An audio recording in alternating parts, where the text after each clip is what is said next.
Luke chapter 10 from verse 41. I'll only read that chapter and that verse. Na najua kwamba Bwana atatubariki. Luke 10, 41. 41 and 42. Luka 10 kuanzia 41. Or let me start from verse 39. From verse 39.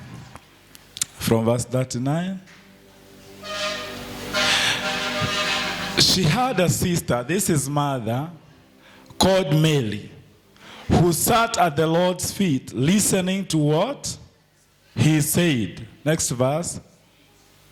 But mother was what? Distracted by all the preparations that had to be made. She came to him and asked, Lord, don't you care that my sister has left me to do the work by myself? Tell her to help me. Bwana asifiwe. And I want to speak about distraction.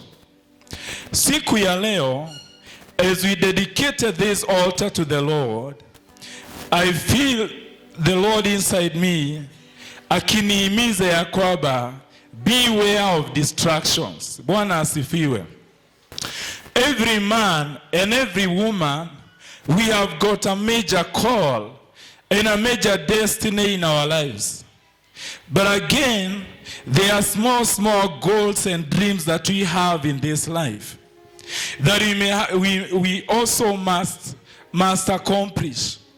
And there are also duties that we must do. But there is one major vision. There is one major calling. There is one major thing that the Lord desires from each and every one of us. And this is what that we need to understand so that we may not be distracted. But the problem is the church and many people have been distracted by small things like mother. And this is what happened. Jesus visited the house of Mary and Martha. And Mary, the Bible says that she sat at the feet of Jesus and at the presence of the Lord, listening and hearing the voice from the Master or the teaching of the Lord. But Martha, the Bible says that he was distracted and he was serving. He was at the kitchen preparing for something for Jesus and his disciples.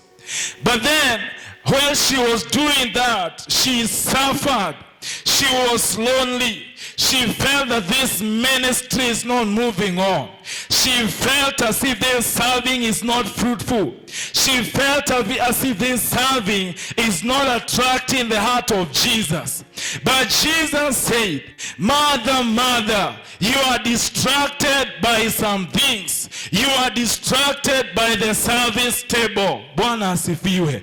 Na akamwambia kwamba Mary has chosen the best thing, to sit at the feet of the Master, to hear what he has to say. Because what Mary receives from the Master will not be taken away from him. Bwana asifiwe. How many of us ministers, how many of us believers who have been drawn our attention by the things, yes, they must be done, yes, they are important, but they are not important in the eyes of the Lord. Bwana asifiwe. How many people who are in the church, who are in this life, they are distracted from their destinies. And Mary says, Yakoba, that look at my sister. She is not helping me in the things that I have to do. You have to do them.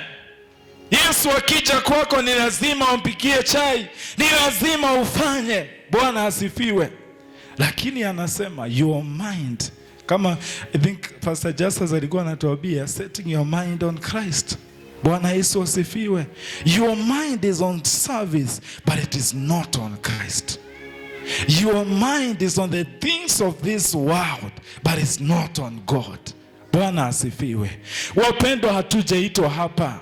There is a crown that is after this life. Bwana asifiwe. And let me tell you, you may do a lot of work. You may do a lot of things that you may see you. But there is one thing that you don't need to be distracted. That there is life after this life. Bwana asifiwe. There is life after this life. And we need to work for that life. There is that thing that God will say, I created you to come and do this in the earth, but you have not done so. And the Bible says there are many who will say, we healed in your name. We perform miracles in your name. Yet he will say, I do not know you. Go away from me. Why? Because you are distracted by miracles. You are distracted by serving. May God restore the church from the place that we have left. The Bible says, and Samson was distracted. What? He was distracted from his calling because of the things of this world, because of the desires of his flesh. He went down to Timnah and he got another lady, and this lady completely distracted her. He was held. He was, alifungwa. He became entertainers of Philistine instead of destroyers of Philistine because of distraction. Bwana asifiwe. Let me tell you, the Bible also says about Eve and Adam. The Bible says that he put them in the Garden of Eden.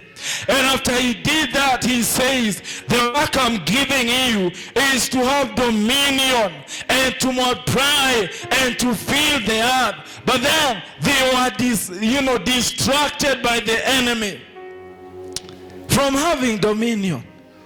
Their work was to have dominion. Their work is, and the Bible says that Jesus used to have a fellowship with them every day at the cool of the day. Other versions will say in the afternoon. God was coming to look for them. Many people have forsaken the place of fellowship. They are distracted. Bwana asifiwe. They are distracted with serving. They are distracted with doing things. They are good. They are necessary. It's a must for us to work. But why must you give yourself to distraction? Bwana Yesu asifiwe. Nikienda kumaliza niseme hivi. We have been called to dwell in the presence of the Lord. We have been called to live in the presence of the Lord. We have been called for an intimacy with the Lord. And we must despise every other thing other than living a consecrated life to seek the presence of the Lord. So that from the presence of the Lord, it is going to come out rivers of life. Jeremiah chapter 2 verse 20. The Bible says, my people have committed two sins. One, they have forsaken the fountain of life, and they have made for themselves a cistern that cannot hold water. Bwana asifiwe. What is that? They have been distracted from the real water, from the real spring, from the real cistern. And they have made for themselves another system. Bwana Yesu asifiwe. Wapendwa, tunahitaji kutoa maji ya uzima. Tunahitaji kupeana maji. This Samaritan woman was distracted. She thought Jesus was asking for love. And Jesus said, do not be distracted. I'm not proposing to you. I just wish that you'd have a revelation that if I would give you the water that I'm calling. Bwana Yesu asifiwe. She was distracted. Alikuwa anasema ya kwamba mimi siwezi nikakutumikia kwa sababu wa Samaria hawatumikiangi Wayahudi. Bwana asifiwe. The call for this altar, it is to serve, yes. It is to come and do things, yes. But the first call the Lord is calling ni ya kwamba ni heri tu tugemjua, ni heri tu tugekaa katika uwepo wa Mungu, tujue kile kilicho katika moyo wa Mungu. So that out of what we have known that is in the heart of God is going to flow to the other people. Bwana Yesu asifiwe. And when this woman, she came out of her distraction, she told Jesus, it's okay, give me that water. She received the water, and when she took that water, she saved the whole city. You are serving, and the success of your serving, it is going to come out of that well that we have, most of us, forsaken, and we have dug our own well. We have dug our own cisterns. Bwana asifiwe. There is a call. Yakoba, God deliver me from destruction. The Bible says, seek and ask of the ancient ways. The Lord is saying, don't depart from the first love. And that first love is not the love of works. He says, I know your works, I know your deeds. They do not move me. What moves me is a praise of intimacy, is a praise of staying close to me, is a praise that is a sacred praise. Bwana asifiwe. And that, this week, and this is my last thing I'm saying. This week, I wrote something, and I said, the manifestation of the main dream, the manifestation of the main vision that you have, it is the revelation of the kingdom of God. Wakati wale wameitwa kama wachungaji watakapofika mahali ya kwamba maono yao ya kuponya wagonjwa, kufungua vipofu macho, ya kujenga cathedral kubwa, haya maono uko nayo na unajua kabisa pasipo na nguvu za Mungu siwezi nikatimiza. Wakati atatimia, sisi wote tutasema huo ni ufalme wa Mungu. Yesu akasema ya kwamba, do not be distracted by what you're going to eat. Do not seek food. Do not seek the needs of today, but seek after the kingdom of the Lord. What does that tell you? Seek after the eternal destiny. Seek after the destiny that brings you the kingdom of God. Hakusema tu tuobage tu let your kingdom come. Hapana, ni kusema ya kwamba ombeeni yale mambo yakifanyika katika maisha yangu, yakidhihirika katika maisha yangu, ufalme wa Mungu unaonekana. How many have gone to heaven's gate? How many have gone to places like Kingdom Seekers? How many have gone to Cff Kasarani? And we can look at the people that started these things. The people who are nobody when they were starting, but you can look at these things and see the kingdom of God. Surely our Reverend is carrying the kingdom of God. Look at what God has done in him.